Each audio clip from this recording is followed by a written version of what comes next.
বন্ধুর বিয়েতে এসে নিজের স্ত্রীকে কনের সাজে দেখে আমি চমকে উঠলাম। কিছুক্ষণের জন্য আমি স্তব্ধ হয়ে গেলাম। 4 বছর আগে হারিয়ে যাওয়া স্ত্রীকে হঠাৎ এইভাবে দেখব, আমি কখনো ভাবতেই পারিনি। আমার স্ত্রীর বিয়ে হচ্ছে, তাও কিনা আমারই বন্ধুর সাথে। আমি নিজের চোখকে বিশ্বাস করতে পারছি না। এটা আদৌ সত্যি নাকি আমার চোখের ভুল? আমি ভালোভাবে চোখ মুছে নিলাম। না, এটা তো আমার চোখের ভুল না। এটা তো আমার স্ত্রী তৃষা। তৃষাকে এখানে দেখে আমি নিজেকে আর ধরে রাখতে পারিনি। এক দৌড়ে চলে গেলাম তৃষার কাছে, আর তৃষাকে জড়িয়ে ধরে কান্না করতে শুরু করলাম। তৃষা, তুমি এখানে? আমি তোমাকে কত জায়গায় খুঁজেছি, কিন্তু কোথাও তোমার কোনো খোঁজ পাইনি। এতদিন তুমি কোথায় ছিলে? কে আপনি? আমাকে তৃষা বলে ডাকছেন? আমি তো তৃষা না, আমি নওরিন। দেখুন, আপনার কোথাও ভুল হচ্ছে। না, তুমি আমার তৃষা। তোমাকে আমি পাগলের মতো হন্যে হয়ে খুঁজেছি। আমার বিশ্বাস ছিল একদিন তোমাকে আমি ঠিক ফিরে পাবো। দেখো, আজ তোমাকে আমি সত্যি সত্যি পেয়ে গেলাম। আরে আজব তো! আমাকে ছাড়ুন তো আপনি। কখন থেকে পাগলের মতো যা তা বলে যাচ্ছেন? এই বলে তৃষা একটা ধাক্কা দিয়ে আমাকে সরিয়ে দিল। ইতিমধ্যে এখানে অনেক লোকজন জড়ো হয়ে গেল। সবাই আমার দিকে তাকিয়ে আছে অবাক চোখে। আমার বন্ধু মিরাজ আমার কাছে এসে আমাকে একটা সাইডে নিয়ে যায়। কী রে, কী শুরু করলে তুই? আর তুই এসব কী বলছিস? তোর কি মাথা খারাপ হয়ে গেছে? দোস্ত, ও তিশা। তিশা মানে কি? ওর নাম তো নওরিন। ওর সাথে আমার 2 বছর সম্পর্ক। আমরা একই সাথে পড়াশুনো করছি। তুই পাগলের মতো কী সব বলছিস নিহান? তোকে তো নওরিনের ব্যাপারে সব কথাই বলেছি। মিরাজ, আমার কথা বিশ্বাস কর। ও তিশা, আমার স্ত্রী তিশা। এবার আমি চলে গেলাম তৃষার কাছে। তৃষা, তুমি আমাকে চিনতে পারছো না? আমি তোমার নিহান, তোমার ভালোবাসার নিহান। আমি জানি তুমি আমার উপর রাগ করে আছো, সেই জন্য এমন করছো, তাই না? দেখো, আমি কান ধরছি, আর কখনো তোমাকে কষ্ট দেব না। প্লিজ, তুমি আর এমন করো না তৃষা। আমি তোমাকে অনেক বেশি ভালোবাসি। তৃষার বাবা এগিয়ে আসে আমার দিকে। এই ছেলে, কি সমস্যা তোমার? কী চাও এখানে তুমি? কখন থেকে দেখছি পাগলের মতো কী সব বলছো। তুমি কে? আমি কিছু বলতে যাব এমন সময় আমার বন্ধু মিরাজ এসে আমাকে থামিয়ে দিয়ে বলল, সরি আঙ্কেল, আমার বন্ধু, আমি দেখছি ব্যাপারটা। কেমন মানুষ নিয়ে আসলে। Sorry uncle. এই কথা বলে মিরাজ আমাকে জোর করে একটা রুমে নিয়ে গেল, আর সে রুমের দরজা বন্ধ করে দিয়ে আমাকে বলল, নিহান, তুই কি এখানে আমার বিয়ে ভেঙে দিতে এসেছিস? কি শুরু করলি বলতে পারিস? তোর জন্য এখানে আমাদের সবার মান ইজ্জত মাটিতে মিশে যাচ্ছে। আরে তুই বুঝতে পারছিস না? তিশা আমার উপরে অভিমান করে আছে, সেই জন্য আমার সাথে এমন করছে। তিশা আমাকে একটু ভালোবাসে। তুই একটু তিশাকে বুঝিয়ে বল প্লিজ। আমি ওকে ছাড়া মরেই যাব। তুই এই রুমের ভিতরে থাক, এখান থেকে বের হবি না আমি না বলা অবধি। আমি গিয়ে কথা বলে আসছি। এই কথা বলে রুম থেকে বেরিয়ে যায় মিরাজ। রুম থেকে বের হয়ে দরজা বাহির থেকে বন্ধ করে দেয়। এবার মিরাজ সোজা তার হবু শ্বশুরের কাছেই পেল। আঙ্কেল, আমার বন্ধু যেসব বলছে, এটা কি আসলেই সত্যি? আরে এটা সত্যি হবে কি করে? তোমার ওই বন্ধুটার মনে হয় মাথার কোনো সমস্যা আছে। আমি আমার বন্ধুকে ভালো করে চিনি, খুব ভালো করে। আচ্ছা, আমি কি একটু নৌরিনের সাথে কথা বলতে পারি? অবশ্যই পারো। মিরাজ এবার তিশার কাছে গেল। তিশা খাটের উপরে চুপ করে বসে আছে। মিরাজ গিয়ে তিশার পাশে বসে। নৌরিন, তোমার সাথে আমার কিছু কথা ছিল, আর তুমি সব সত্যি বলবে। কি জানতে চাও? আমার বন্ধু নিহান যা বলছে তা কি আসলে সত্যি? আমি তো ওনাকে আজ প্রথম দেখেছি। ওনার মনে হয় কোথাও সমস্যা আছে। আমি কিছুতেই বুঝতে পারছি না হঠাৎ করে নিহান এমন আচরণ করছে কেন। আচ্ছা, আমি দেখছি। এই কথা বলে মিরাজ আবার নিহানের কাছে চলে আসে। নিহান, তোর কি কি হয়েছে বলতো? তুই এমন পাগলামি করছিস কেন? তোর কাছে এসব পাগলামি মনে আছে? দেখ ভাই, ওই আমার তিশা, আর তিশাকে আমি 4 বছর আগে হারিয়ে ফেলেছি। তিশা রাগ করে আমার থেকে অনেক দূরে চলে গেছে। এটা তো নৌরিন, তিশা না। ওই আমার তিশা। আচ্ছা, তোর কাছে কোনো প্রমাণ আছে যে নৌরিন যে তিশা? হ্যাঁ আছে। আমাকে একটু সময় দে, আমি বাসায় গিয়ে সব প্রমাণ নিয়ে আসছি। এই বলে নিহান বের হয়ে চলে গেল। মিরাজ নিহানের দিকে তাকিয়ে রইল। এই দিকে বিয়ের সব কাজ শুরু হতে লাগলো। কিছুক্ষণ পার হয়ে গেল। মিরাজ নিহানের অপেক্ষায় এখনও বসে আছে, কিন্তু নিহানের কোনো খোঁজ নেই। কাজী সাহেব চলে এসেছে। মিরাজের শ্বশুর হেলাল সাহেব মিরাজের খোঁজ করতে করতে সেই রুমে চলে আসে, যেখানে মিরাজ আগের থেকেই এসে অপেক্ষা করেছে নিহানের। বাবা, তুমি এখানে? আর আমি তোমাকে সব জায়গায় খুঁজলাম। কাজী সাহেব অপেক্ষা করছে তোমার জন্য। আঙ্কেল, আর একটু অপেক্ষা করুন, নিহান প্রমাণ আনতে গিয়েছে। কিসের প্রমাণ? ও বলেছে নৌরিন নাকি তার নেশা। আরে তোমার বন্ধুর মাথার সমস্যা আছে, দেখো, এসব বলে পালিয়ে গেছে। তুমি আসো তো। এই বলে হেলাল সাহেব মিরাজের হাত ধরে কাজী সাহেবের কাছে নিয়ে যায়, আর তাকে বসিয়ে দেয় নৌরিনের সাথে। অন্যদিকে নিহান খুব তাড়াতাড়ি করে বাসায় চলে যাচ্ছে। রাস্তায় কোনো গাড়ি না থাকায় পায়ে হেঁটেই রওনা দিল। নিহানের চোখে বারবার ভেসে উঠছে তিশার মুখ। এদিকে কাজী সাহেব বিয়ের সব কিছু রেডি করে ফেলেছে। তখন মিরাজ কাজী সাহেবকে বলল, কাজী সাহেব আর একটু অপেক্ষা করুন, আমার বন্ধুকে আসতে দিন, ও আসলেই বিয়ের কাজ শুরু করবেন প্লিজ। আর কতক্ষণ অপেক্ষা করব? অনেকক্ষণ তো হয়ে গেল, প্লিজ আর একটু অপেক্ষা করুন। অন্যদিকে নিহান অন্যমনস্ক হয়ে হাঁটা শুরু করলো। দূর থেকে একটা ট্রাক খুব দ্রুত গতিতে এগিয়ে আসছে। নিহান হাঁটতে হাঁটতে কখন যে মাঝখানে চলে গেল সে খেয়াল করেনি। ট্রাক খুব দ্রুত গতিতে ছুটে আসছে। ড্রাইভার কয়েকবার হর্ন বাজায়, কিন্তু হর্নের তীব্র শব্দ ও সে শুনিতে পারছে না। ট্রাকের দূরত্ব নিহানের থেকে তেমন একটা দূরে না। ড্রাইভার গাড়ি ব্রেক করার চেষ্টা করে, কিন্তু নিহান ট্রাকের খুব কাছে থাকায় ট্রাকের সাথে ধাক্কা খেয়ে রাস্তার একপাশে গিয়ে পড়ে যায়। তার শরীর থেকে রক্ত বেরোতে শুরু করে দেয়।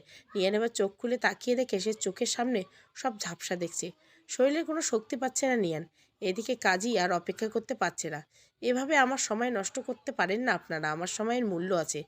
এবার মিরাজ পকেট থেকে ফোন বের করে নিহানের ফোনে ফোন দেয়, কিন্তু ফোন বেজেই যাচ্ছে। নিহান ফোন রিসিভ করছে না। একে একে কয়েকবার কল দেয়, কোনো রেসপন্স না পেয়ে এবার মিরাজ বিয়ে করতে শুরু করতে বলে। বিয়ের কাজ শুরু হয়ে গেল। নৌরিনকে এনে মিরাজের পাশে বসালো। নৌরিন মিরাজের সামনে নিয়ে আসতেই মিরাজ মুগ্ধ হয়ে তাকিয়ে থাকে নৌরিনের দিকে, কারণ নৌরিনকে অসাধারণ সুন্দর লাগছে আজকে। খুব সুন্দর হলে করে সাজিয়ে আনা হলো। কাজী সাহেব সব কিছু রেডি করতে মিরাজ কবুল বলতে বলল। মিরাজ কবুল বলার ঠিক আগ মুহূর্তে মিরাজের ফোন বেজে উঠে ফোনের দিকে তাকিয়ে দেখে নিহানের নাম্বার থেকে ফোন এসেছে। মিরাজ কবুল না বলে আগে ফোন রিসিভ করে, হ্যালো, কিরে তোকে আমি কখন থেকে ফোন দিচ্ছি, রিসিভ করিস না কেন? আসসালামু আলাইকুম। মিরাজ কণ্ঠটা শুনে বুঝতে পারে না এটা মিরাজ না, এটা অন্য কারো ভয়েস। ওয়ালাইকুম আসসালাম, কে আপনি? আর নিহানের ফোন আপনার কাছে? আসলে এই ফোন যার, তিনি এখন হাসপাতালে আছেন। হাসপাতালে মানে কি হয়েছে নিহানের? ওনার অ্যাক্সিডেন্ট হয়েছে, আমরা কয়েকজন মিলে ওনাকে হাসপাতালে নিয়ে আসছি। কল লিস্টে আপনার নাম্বার দেখলাম তাই কল দিলাম। নিহান এখন কোথায়? এবার ছেলেটা হাসপাতালের ঠিকানা দিয়ে ফোন কেটে দেয়। ফোন কেটে দিয়ে বিয়ের আসর থেকে উঠে দাঁড়িয়ে যায় মিরাজ। মিরাজকে দাঁড়িয়ে দেখে তার হবু শ্বশুর বলে, কি হয়েছে তোমার, দাঁড়িয়ে গেলে কেন? নিহানের অ্যাক্সিডেন্ট হয়ে গিয়েছে, ওনাকে হাসপাতালে ভর্তি আছে, আমরা এক্ষুনি যেতে হবে। কি বলছো তুমি এসব? তুমি এখন বিয়ে ছেড়ে চলে যাবে নাকি? সরি আঙ্কেল, আমার বন্ধু হাসপাতালে মৃত্যুর সাথে লড়াই করছে আর আমি এখানে বিয়ে করব? এটা পসিবল না। আমাকে এক্ষুনি ওর পাশে থাকতে হবে, কারণ ওর আপন বলতে আমি ছাড়া আর কেউ নেই। মানে ওর পরিবারে কেউ নাই নাকি? না, এখন তো কথা বলার সময় নেই, আমাকে এক্ষুনি হাসপাতালে যেতে হবে। বিয়ের কাজ শেষ করে যাও, নাহলে আমার মেয়ের ক্ষতি হবে। মানুষ আমাদেরকে আজে বাজে কথা বলবে। দেখুন, এত সময় আমার কাছে নেই, সরি, ক্ষমা করবেন। এই বলে মিরাজ নৌরিনকে সরি বলে বের হতে যাবে, এমন সময় নৌরিন মিরাজের দাঁড়াতে বলে। মিরাজের সাথে সাথে দাঁড়িয়ে যায়। প্লিজ নৌরিন, তুমি তোমার বাবার মতো বলবে না। দেখো, ওর আমি ছাড়া কেউ নেই। আমি তোমাকে আটকানোর জন্য দাঁড় করিনি, আমি তোমার সাথে যাব। নৌরিনের কথা শুনে মিরাজ অনেক খুশি হয়ে যায়। মিরাজ নৌরিনকে নিয়ে বের হতে যাবে, তখনই হেলাল সাহেব বলে সেও যাবে। এবার সবাই তাড়াতাড়ি হাসপাতালের দিকে চলে যায়। কিছুক্ষণের মধ্যে সবাই হাসপাতাল পৌঁছে যায়। হাসপাতালের ভিতর গিয়ে নিহানের খোঁজ নিয়ে নিহানের কেবিনে চলে যায়। নিহান কেবিনে গিয়ে দেখে নিহানের পুরো শরীর ব্যান্ডেজ করা। ডাক্তার এসে জিজ্ঞাসা করে এই রোগীর বাড়ির লোক আসছে কিনা। মিরাজ ডাক্তারের কাছে চলে যায়। ডাক্তার, ওর এখন কি অবস্থা? আমি ওর বন্ধু। ও আচ্ছা, তা ওনার মা বাবা কোথায়? ওর মা বাবা কেউ বেঁচে নেই। আচ্ছা যাই হোক, রোগীর অবস্থা তেমন একটা ভালো না, ওনার চিকিৎসা এই হাসপাতালে করা সম্ভব না, আপনি ওনাকে অন্য হাসপাতালে নিয়ে যান। আমি আপাতত রক্ত বন্ধ করার জন্য ব্যান্ডেজ করে দিয়েছি, আমি একটা হাসপাতালের ঠিকানা লিখে দিচ্ছি, ওনাকে দ্রুত সেখানে নিয়ে যান। ওকে ডাক্তার। এবার ডাক্তারের ঠিকানা অনুযায়ী নিহানকে নিয়ে বেরিয়ে পড়ে। এদিকে নিহানের অবস্থা ধীরে ধীরে ক্রিটিক্যাল হতে থাকে। নিহানের মুখ দিয়ে কোনো শব্দ বের করতে পারছে না, ভালোভাবে তাকাতেও পারছে না, শুধু চোখ দিয়ে পানি পড়ছে। মিরাজ নিহানের হাত ধরে বলে, চিন্তা করিস না, কিছু হবে না তোর, আমি আছি তোর সাথে। মিরাজের সাথে নওরিন আর ওর বাবাও আছে। কিছুক্ষণের মধ্যে তারা হাসপাতালে পৌঁছে যায়। হাসপাতালের সামনে যেতে ডাক্তার ডাক্তার বলে ডাকতে থাকে মিরাজ। মিরাজের শব্দ শুনে কয়েকজন ডাক্তার চলে আসে আর নিহানকে তাড়াতাড়ি নিয়ে অপারেশন রুমে যায়। নিহানকে ঘুমের ইঞ্জেকশন দিয়ে একজন ডাক্তার বেরিয়ে আসে। ওনার শরীরে অনেক জায়গায় কাটা গেছে আর ওনার শরীর থেকে অনেক রক্ত বেরিয়ে গেছে, এখন আমাদের ইমিডিয়েট রক্তের প্রয়োজন। আমাদের স্টক শেষ হচ্ছে। রক্তের গ্রুপ কি? এ পজিটিভ। হুট করে নৌরিন বলে উঠল, ডাক্তার আমার এ পজিটিভ, আমি রক্ত দিব? কথাটা শুনে মিরাজ অনেক বেশি খুশি হয়ে গেল। এবার নৌরিন রক্ত দিতে চলে গেল। রক্ত দেওয়া শেষ করে নৌরিন বাইরে চলে আসলো আর নিহানকে অপারেশন শুরু করে দিল। সবাই বাইরে অপেক্ষা করতে থাকে। হঠাৎ করে মিরাজ বলে ওঠে, আমার জন্য এসব হয়েছে। আমি যদি তখন বিশ্বাস করতাম তাহলে আজ আমার ভাইয়ের মতো বন্ধুর এত কষ্ট হতো না। দেখো বাবা, এতে তোমার কোনো দোষ নাই। মিরাজ মাথা নিচু করে অঝরে কান্না করতে থাকে। নৌরিন মিরাজের কাছে এসে বলল, আচ্ছা মিরাজ, ওনার সাথে তোমার কতদিনের পরিচয়? 2 বছর হতে চলল। মাত্র 2 বছর? তাহলে তুমি ওনার স্ত্রীকে দেখোনি? না, কিন্তু ও আমাকে বলেছে ওর স্ত্রী নাকি তাকে ছেড়ে চলে গেছে অভিমান করে আর ফিরে আসেনি। তোমার সাথে পরিচয় হলো কি করে? সে অনেক কথা। আজকে যে আমি এখানে দাঁড়িয়ে আছি সেটা ওর জন্য আর ওর পরিবারের জন্য। বুঝলাম না। ওকে আমি বুঝিয়ে বলছি, তাহলে শোনো। ফ্ল্যাশব্যাক। সেদিন আমি আমার এক ফ্রেন্ডের বাড়ি থেকে বাসায় ফিরছিলাম। রাত তখন প্রায় 12টা বাজে। রাস্তায় কোনো গাড়ি নেই। হঠাৎ করে একটা গাড়ি আসতে দেখে আমি হাত দিয়ে ইশারা করতে গাড়ি এসে আমার সামনে থেকে যায়। আর তখন গাড়ির ভেতরে ছিল নিহান আর তার বাবা মা। নিহানের আব্বু গাড়ি ড্রাইভিং করছিল। উনি আমাকে বলল, কে তুমি বাবা? আঙ্কেল, আমাকে একটু সামনে নামিয়ে দেবেন প্লিজ? আসলে অনেক রাত হয়ে গেছে, কোনো গাড়ি পাচ্ছি না আমি। যদি একটু লিফট দিতেন উপকার হতো। ওকে, কোনো সমস্যা নেই, তুমি গাড়িতে বসো। আমি গাড়িতে উঠে খেয়াল করলাম নিহান চুপচাপ গাড়ির ভিতরে বসে আছে। ও একটিবারও আমার দিকে তাকায়নি। আমি হাত বাড়িয়ে হাই বললাম। ও হাত মিলিয়ে আবার চুপ হয়ে গেল। আমি আর কিছু বললাম না। হঠাৎ করে গাড়িটা মাঝপথে থেমে যায়। সামনে তাকিয়ে দেখি নিহান আর তার কয়েকজন বন্ধু দাঁড়িয়ে আছে।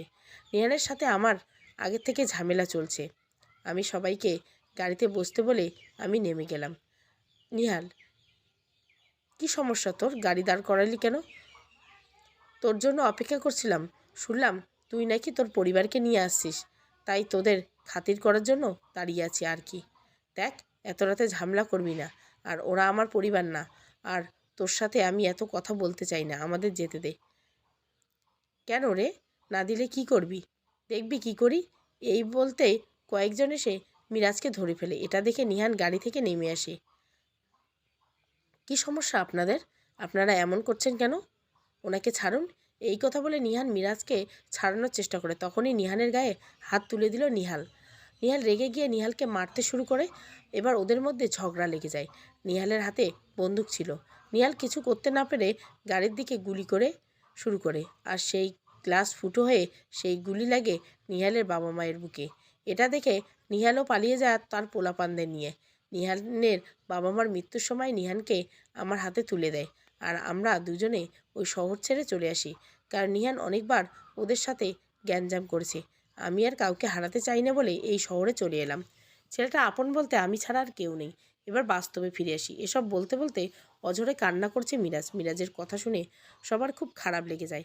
এবার অপারেশন শেষ করে ডাক্তার বেরিয়ে চলে আসে। ডাক্তারকে দেখে সবাই এগিয়ে যায়। ডাক্তার মুখ দেখে কেমন যেন লাগছে। মিরাজ ডাক্তারকে বলল, ডাক্তার, আমার বন্ধু ঠিক আছে তো? ডাক্তার নিশ্চুপ। ডাক্তারকে নিশ্চুপ দেখে ঘাবড়ে যায় মিরাজ। মিরাজের মনের ভিতর ভয় চলে আসে। মিরাজ আবার ডাক্তারকে বলল, কি হলো ডাক্তার? আপনি এইভাবে চুপচাপ হয়ে আছেন কেন? কিছু তো একটা বলুন। দেখুন, 24 ঘন্টা না গেলে কিছুই বলতে পারছি না, কারণ ওনার এখনও জ্ঞান ফিরে আসেনি। দোয়া করুন 24 ঘন্টার মধ্যে ওনার জ্ঞান ফিরে আসলে তো ভালো। ডাক্তার, আমরা কি ওর সাথে দেখা করতে পারি? ওনাকে কেবিনে নেওয়া হবে, তারপর দেখা করতে পারবেন, তবে কোনো কথা বলবেন না। এই বলে ডাক্তার চলে গেল। কিছুক্ষণের মধ্যে নিহানকে কেবিনে নেওয়া হলো। মিরাজ নিহানের কেবিনে গিয়ে দেখে নিহান জ্ঞানহীনভাবে পড়ে আছে। মিরাজ বের হয়ে আসতে তিশা তার বাবা মিরাজের দিকে এগিয়ে গেল। কী অবস্থা ছেলেটার? এখনও জ্ঞান ফিরে আসেনি। ডাক্তার তো বলল জ্ঞান না ফিরলে কিছুই বলতে পারবে না। আঙ্কেল, রাত তো অনেক হয়ে যাচ্ছে, আপনারা বাসায় চলে যান। ঠিক আছে, কিন্তু তুমি? আমি এখানেই থাকবো, আমার কোনো সমস্যা হবে না। কিছুক্ষণ পর দুজন চলে যায়। মিরাজে নিহানের কেবিনে বসে থাকে আর অপেক্ষা করে কখন নিহানের জ্ঞান ফিরে আসবে। দেখতে দেখতে সকাল হয়ে যায় আর তখনই নিহানের জ্ঞান ফিরে আসে। নিহানের জ্ঞান ফিরছে দেখে মিরাজ তাড়াতাড়ি ডাক্তারকে ডেকে নিয়ে আসে। ডাক্তার নিহানকে ভালোভাবে দেখে নেয়। ভয় পাওয়ার মতো তেমন কিছু হয়নি। ঠিকভাবে দেখাশোনা করলে আশা করা যায় উনি খুব দ্রুত ঠিক হয়ে যাবে। উনি মাথায় আর পায়ে খুব আঘাত পেয়েছেন। ডাক্তার, নিহান ঠিক হয়ে যাবে তো? চিন্তা করবেন না। আর আপনি চাইলে ওনাকে বাসায় নিয়ে যেতে পারেন 2-3 দিন পরে। ধন্যবাদ ডাক্তার। ডাক্তার ওয়েলকাম বলে চলে গেল। মিরাজ নিহানের পাশে বসে নিহানের মাথায় হাত রাখতে নিহান চোখ খুলে তাকায়। এখন কেমন আছিস নিহান? ভালো। মিরাজ, কি থেকে যে কি হয়ে গেল কিছুই বুঝতে পারলাম না। আমি তো সব প্রমাণ আনার জন্য বাসায় যাচ্ছিলাম, কিন্তু হঠাৎ করে এই অ্যাক্সিডেন্ট। নিহান, এসব বাদ দে। আগে তুই সুস্থ হয়ে নে আর তুই আমাকে বল তো কী হয়েছিল তোদের মাঝে যে তিশা তোকে ছেড়ে চলে গেল? তাহলে শোন, ফ্ল্যাশব্যাক। আমাদের বিয়ের আগে আমাদের 1 বছরের রিলেশান। আসলে আমাদের পরিচয়টা হয় ভার্সিটির মধ্যে। আমরা দুজন একই ক্লাসে ভর্তি হলাম। আমি ক্লাসে বসে আছি আর আজ আমাদের প্রথম ক্লাস। ক্লাসের সবাই অপরিচিত, কাউকে চিনি না, তাই কারোর সাথে কথা বলতেও পারছিলাম না। একা একা বসে রইলাম। সবাই দেখলাম জোড়া জোড়া, আমি শুধু একাই বসেছিলাম। দুইজন ছেলের সাথে আমার পরিচয় হলো। ওদের একজনের নাম অভ্র আর একজনের নাম সজীব। ওরা দুজন আমার আগের বেঞ্চে বসা। ওদের কাছে আমার নাম পরিচয় সব কিছুই বললাম। ক্লাস শুরু হয়ে যাবে এমন সময় হুট করে একটা মেয়ে ক্লাসে আসে, আর মেয়েটাকে দেখে আমার চোখ আটকে যায় মেয়েটার দিকে। জীবনে প্রথম কাউকে ভালো লাগার অনুভূতিটা বুঝতে পারলাম। তিশা আশেপাশে তাকিয়ে কোনো সিট খালি না দেখে আমার পাশে এসে বসলো। তিশা আমার পাশে বসতেই আমার হার্টবিট ক্রমশ বাড়তে শুরু করলো। আমি নিজেকে শান্ত করার অনেক চেষ্টা করলাম। এটাই ছিল আমার প্রথম ভালো লাগার অনুভূতি। হঠাৎ করে তিশা আমার দিকে হাত বাড়িয়ে বলল, হাই, আমি তিশা। আমি তিশার চোখের দিকে তাকাতে পারছিলাম না। এই যে হ্যালো, আপনাকে বলছি, আমার কথা কি শুনতে পাচ্ছেন না? জি, আমি নিহান। আমি আর কিছু না বলে চুপচাপ বসে রইলাম। আসলে তখন তিশার সাথে কথা বলতে আমার খুব লজ্জা লাগছিল। আজকে প্রথম ক্লাসটা শেষ করে আমি আবার বাসায় চলে গেলাম। পরের দিন ক্লাসে যাওয়ার জন্য রেডি হয়ে রাস্তায় বের হলাম, কিন্তু আজকেও রাস্তায় একটা গাড়ি চোখে পড়ছে না। তাই পায়ে হেঁটে ভার্সিটি যাওয়ার সিদ্ধান্ত নিলাম। তাই আর দেরি না করে হাঁটা শুরু করলাম। হঠাৎ আমার কানে একটা শব্দ আসলো, মনে হয় কেউ আমাকে ডাকছে। পাশে তাকিয়ে দেখি তিশা। তিশা রিস্কার মধ্যে বসে আছে। আপনি হেঁটে যাচ্ছেন কেন? আসলে আজকে রাস্তায় কোনো গাড়ি পাচ্ছি না, তাই হেঁটেই রওনা দিচ্ছি। রিস্কায় উঠে আসুন। না না, কোনো সমস্যা নাই, আমি হেঁটে চলে যেতে পারবো। হেঁটে যেতে অনেক সময় লাগবে, হয়তো টাইমের মতো ক্লাসে যেতে পারবে না। তিশার কথা শুনে কিছু না বলে রিস্কায় উঠে বসলাম। এবার দুজনের মধ্যে কথা বলতে বলতে পৌঁছে গেলাম। তিশা ভাড়া মিটিয়ে ক্লাসে চলে গেল। কাল যাদের সাথে পরিচয় হলো তারা আমাকে ডেকে নিয়ে গেল। তাদের সাথে কিছুক্ষণ আড্ডা দিলাম। ওদের সাথে খুব ভালো একটা বন্ধুত্ব সৃষ্টি হলো। ক্লাসে এসে দেখি আজ তিশা মেয়েটা একটা মেয়ের সাথে বসেছে। আমি গিয়ে একটা ছেলের পাশে বসলাম। বারবার তিশার দিকে তাকাচ্ছিলাম। আমার দিকে সজীব বারবার তাকাচ্ছিল, বাট সেটা আমি খেয়াল করিনি। কিরে মামা, ব্যাপার কি? সজীবের প্রশ্ন শুনে আমি থতমত খেয়ে গেলাম। কিসের ব্যাপার? ডালমেকুস খালা হে। দূর, কিছুই না, স্যার এসেছে। ক্লাস শেষ হয়ে বের হলাম। এমন সময় দেখলাম তিশা দাঁড়িয়ে আছে। আমি তিশার দিকে এগিয়ে গেলাম। দাঁড়িয়ে আছেন যে, বাসায় যাবেন না? আসলে একটা গাড়ি পাচ্ছি না, তাই অপেক্ষা করছি। আজকে মনে হয় আর গাড়ি পাবেন না, চলুন হেঁটে যাই। তিশা কিছুক্ষণ চুপ থেকে আমার সাথে যাওয়ার জন্য রাজি হলো। এবার দুজনে পায়ে হাঁটা শুরু করলাম। আমরা কাছে আসলে খুব ভালো লাগছে। আচ্ছা, আপনার সম্পর্কে তো কিছুই জানা হয়নি। কি জানিতে চান? আপনার পরিবারে কে কে আছে? আমার পরিবার বলতে গেলে কেউ নেই। কেউ নেই মানে? আপনার বাবা মা? বাবা মা থেকেও না থাকার মতো। বাবা মা ডিভোর্স হয়ে যায় আর দুজনে আলাদা সংসার, তাই মামা মামির সংসারে থাকি। ও, বাবা মার কথা মনে পড়ে না? খুব মনে পড়ে। তাদের খুব মিস করি। আমি সব পেয়েছি জীবনে, শুধু বাবা মার ভালোবাসা পাইনি। আমার নানু আর একটা মামাতো বোন আছে, তারা আমাকে অনেক বেশি ভালোবাসে। মামা মামি কখনো মা বাবার অভাব বুঝতে দেয়নি। যখন যা চেয়েছি তাই পেয়েছি, কিন্তু আমি আমার বাবা মাকে খুব মিস করি। এসব বলতে বলতে তিশার চোখের কোণে পানি জমে যায়। তিশা অন্যদিকে তাকিয়ে চোখের পানি মুছে নেয়। আমারও খুব খারাপ লেগেছে। সরি। সরি কেন বলছেন? এই যে আমার জন্য কষ্ট পেলেন। আরে সরি বলার কিছু নেই। আপনার ব্যাপারে কিছুই তো বললেন না। আমার পরিবারে আমি, বাবা মা, এই আমাদের পরিবার। সুখী পরিবার আপনাদের। আমি তিশার কথাটা শুনে একটা মুচকি হাসি দিলাম। তারপর আবার হাঁটা শুরু করলাম। দুজনের মাঝে ভালো একটা সম্পর্ক তৈরি হয়ে গেল। অনেকদিন এভাবে কেটে যায়। তিশাকে আমি মনে মনে ভালোবেসে ফেললাম। তবে এখনও তিশাকে বলার সাহস হয়নি। আসলে আমি জানি না তিশা আমার ভালোবাসা কিভাবে মেনে নেবে, তাই ভয়ে কিছু বলতে পারিনি। আমার বন্ধুরাও জেনে গেছে আমি তিশাকে পছন্দ করি। সজীব আমার কাছে এসে বলল, নিহান, তুই তিশাকে তোর ভালোবাসার কথা বলছিস না কেন? কিভাবে বলবো? তিশা কি আমাকে ভালোবাসে? তুই বুঝিস না, তিশা তোর সবসময় খোঁজ নেয়। তোকে ছাড়া কাউকে বোঝে না। আমার মনে হয় তিশাও তোকে ভালোবাসে। আমার আগে শিওর হতে হবে। আচ্ছা শোন, 2 দিন পর আমাদের ভার্সিটিতে অনুষ্ঠান আছে। তুই তিশাকে বল তোর পছন্দের শাড়ি পরে আসতে, তাহলেই বুঝবি। ঠিক আছে। সজীবের কথায় আমি তিশার কাছে গেলাম। আর যে কোনো অনুষ্ঠানের দিন একটা কালো শাড়ি পরে আসে। দেখতে দেখতে অনুষ্ঠানের দিন এগিয়ে আসে আর আজ অনুষ্ঠান। আমি খুব তাড়াতাড়ি এসে তিশার জন্য অপেক্ষা করতে থাকি। কখন তিশা আসবে? হঠাৎ করে আমার ঘাড়ে কারো হাতের স্পর্শ অনুভব করতে আমি চমকে উঠে পিছনে তাকালাম। তাকিয়ে দেখি সজীব। কিরে এইভাবে চমকে উঠলি কেন? ভয় পেয়েছিস? আরে না, ভয় পাবো কেন? কি ব্যাপার, আজ এত তাড়াতাড়ি তিশা আসছে নাকি? এখনও আসেনি, তিশার অপেক্ষায় আছি। আর খুব চিন্তায় আছি। ওকে আসলে আমার বলা ব্ল্যাক শাড়ি পরে আসবে তো? আরে আসবে আসবে, কাল দেখিসনি কিভাবে একটা মুচকি হাসি দিল। আর কোনো কথা না বলে অপেক্ষা করতে থাকলাম। অপেক্ষার প্রহর যেন শেষ হচ্ছে না। হঠাৎ সজীব আমাকে সামনের দিকে ইশারা করলো, আর আমি তাকিয়ে অবাক হয়ে গেলাম। চোখ যেন সরাতে পারছিলাম না। কালো শাড়িতে তিশাকে অনেক বেশি সুন্দরী দেখাচ্ছে। কপালে কালো টিপ, হাতে কালো কাচের চুড়ি, ঠোঁটে হালকা গোলাপি লিপস্টিক। আমি ক্রাশ খেয়ে গেলাম। আমি তো হা হয়ে তাকিয়ে রইলাম। কখন যে তিশা আমার সামনে চলে আসলো আমি বুঝতে পারিনি। কি হলো, এইভাবে তাকিয়ে আছে কেন? তিশার কথা আমার কান অবধি আসলো না। আমি মুগ্ধ হয়ে তাকিয়েছি। এবার একটা ধাক্কা খেয়ে আমার হুঁশ ফিরল। কি হলো নিহান? কই কিছু না তো। কেমন লাগছে আমাকে বললে না তো? দারুণ লাগছে তোমাকে। আমি তো তোমার রূপে ফিদা হয়ে গেছি। কি? না না, কিছু না। তোমাকে অনেক সুন্দর লাগছে। এমন সময় তিশার ফোন বেজে উঠলো। তিশার ফোন রিসিভ করে অন্যদিকে চলে গেল। আর সজীব আমাকে বারবার বলছে তিশাকে প্রপোজ করার জন্য, কিন্তু আমি সাহস পাচ্ছিলাম না। এবার সজীব আমাকে টেনে হিঁচড়ে তিশার সামনে নিয়ে গেল। তিশা, নিহান তোমাকে কিছু বলতে চাই। কিছু বলবে নিহান? কিছুক্ষণ চুপ থেকে মনের ভিতরে সাহস এনে বললাম, হ্যাঁ বলো তাহলে। আমি সাথে সাথে হাঁটু গেড়ে বসে পড়লাম তিশার সামনে। আর ওকে বললাম, ভার্সিটিতে তোমার সাথে প্রথম দেখা, দু চোখ ছিল কাজল দিয়ে আঁকা। তাকিয়েছিলে মুচকি হেসে, খুশির জোয়ারে গিয়েছিলে ভেসে। পরনে ছিল নীল চুড়িদার, ওড়নাখানি ছিল রংবাহার, কালো কেশে বিনুনি করে ক্লিপ দিয়ে আটা, চরণে ছিল হাওয়াই, লাগছিল বেশ সাদা মাটা। তিশা, আমি তোমাকে প্রথম দেখায় ভালোবেসে ফেলেছি। কখনো বলার সাহস হয়নি আমার, আর চিৎকার দিয়ে বলতে ইচ্ছা করছে ভালোবাসি তোমায়। Please, do you love me? আমার কথা শুনে তিশা একটা মুচকি হাসি দিয়ে চলে গেল। সাথে সাথে মন খারাপ হয়ে গেল। তিশা আমাকে কিছু বলল না। আমি সজীবের দিকে তাকিয়ে রইলাম। বা অসাধারণ কবিতা বললি তো তুই। দূর, মজা করিস না। তিশা আমাকে ভালোবাসে না, গাধা। মেয়েদের মন দেখেও বুঝতে পারিস নাকি? দেখিস না তিশা মুচকি হাসি দিয়ে হাঁটা শুরু করছে। তার মানে আমার সামনে লজ্জা পাচ্ছে। তুই যা ওর পিছু পিছু। সজীবের কথা শুনে আমি ছুটে চললাম তিশার পিছন পিছন। একটু সামনে যেতেই দেখলাম তিশা দাঁড়িয়ে আছে। তিশা কিছু না বলে চলে আসলে যে। তুমি কি আমার উপর রাগ করছো? হ্যাঁ, সরি। তুমি আমাকে ভালোবাসলে আগে বললে না কেন? আমি তোমাকে ভালোবাসি অনেক আগের থেকে। আমি তো এতদিন ধরে অপেক্ষায় ছিলাম। কি সত্যি? এবার আমি তিশাকে জড়িয়ে দিলাম। যাই হোক, কিছুদিন পরে আমাদের পরীক্ষা শেষ হয়ে যায় আর আমরা বিয়ে করে নিই। আমি একটা চাকরি করছি।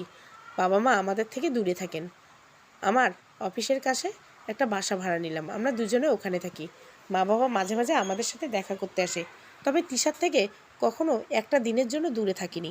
ও সমস্ত আবদার পূরণ করেছি। ও যখন যা চাইতো তা এনে দিয়েছি।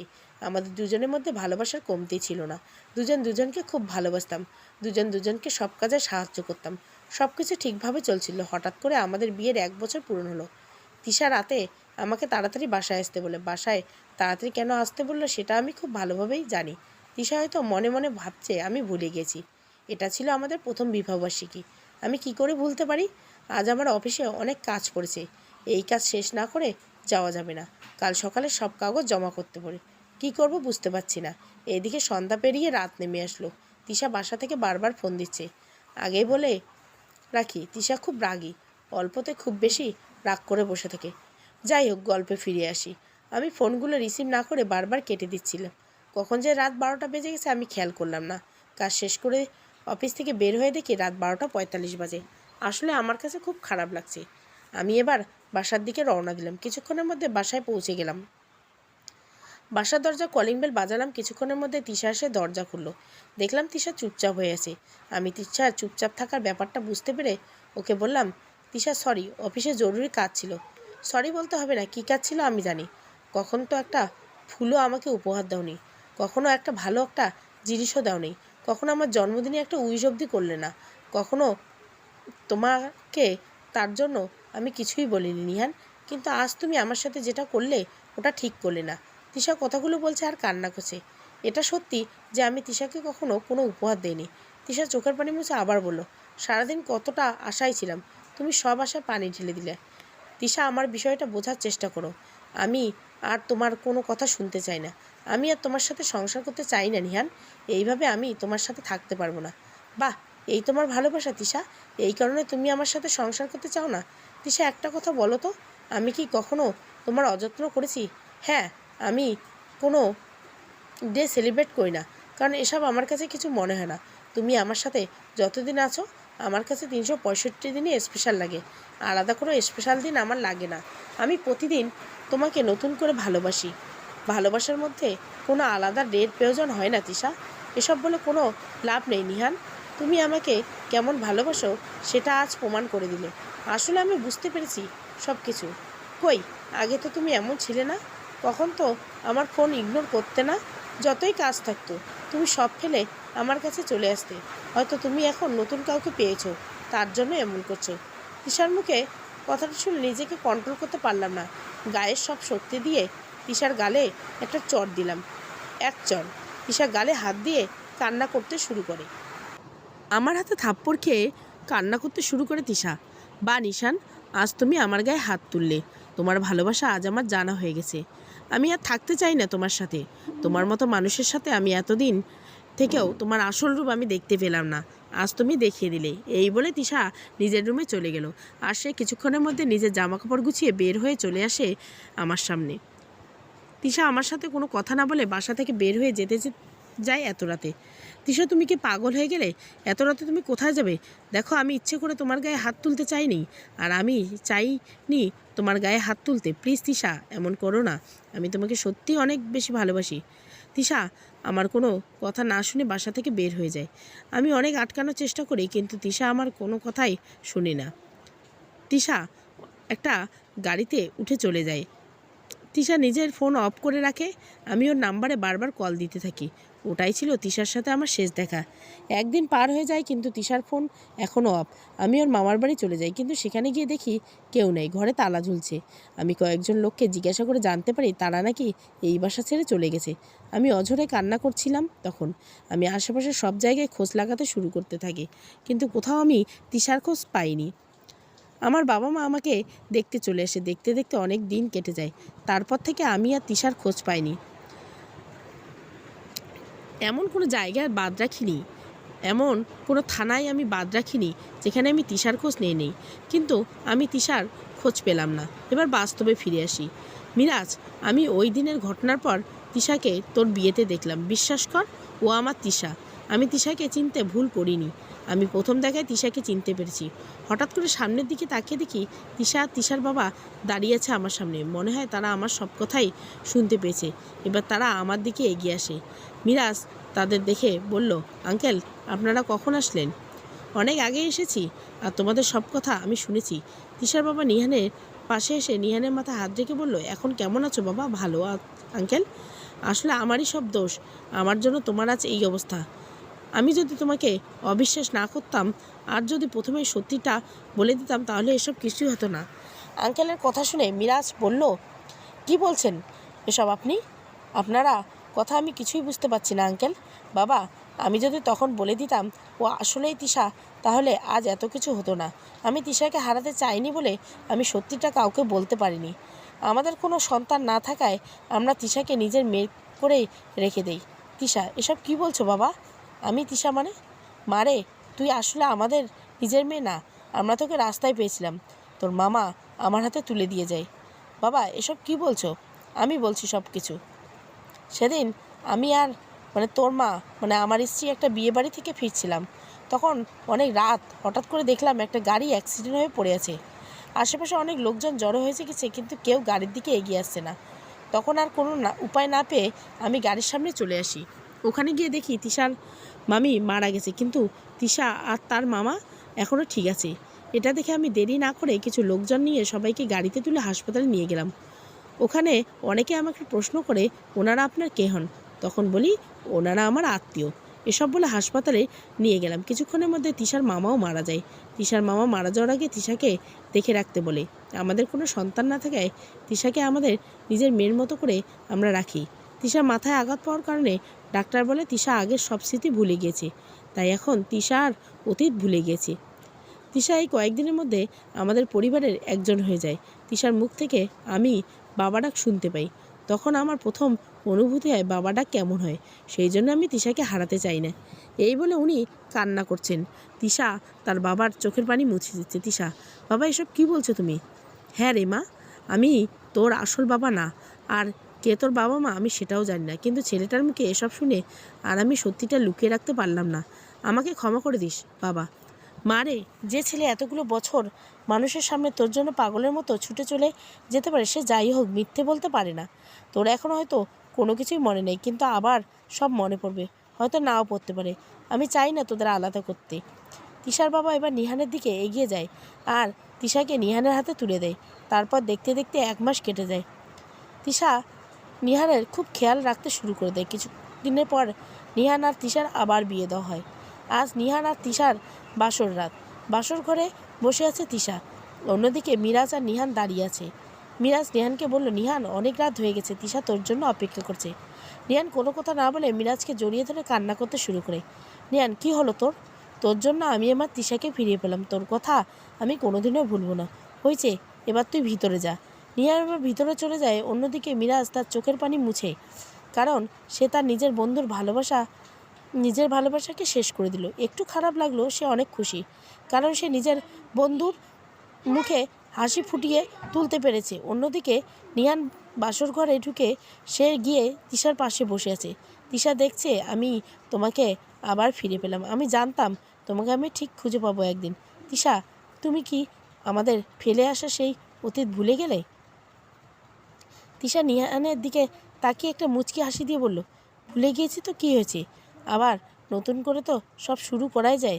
আর তুমি না হয় তোমার ভালোবাসা দিয়ে আমার পুরনো অতীত মনে করিয়ে দিবে। তিশার কথা শুনে তিশাকে জড়িয়ে ধরলো নিহান, আর দুজনের মাঝে শুরু হলো নতুন করে ভালোবাসার শুরু। আর দুজনকে ভালোবাসতে শুরু করলো। তারপর থেকে সুখে শান্তিতে চলতে থাকলো তাদের দিন। সমাপ্ত। ভালো লাগলে অবশ্যই লাইক, শেয়ার এবং সাবস্ক্রাইব করবেন। Thank you for watching.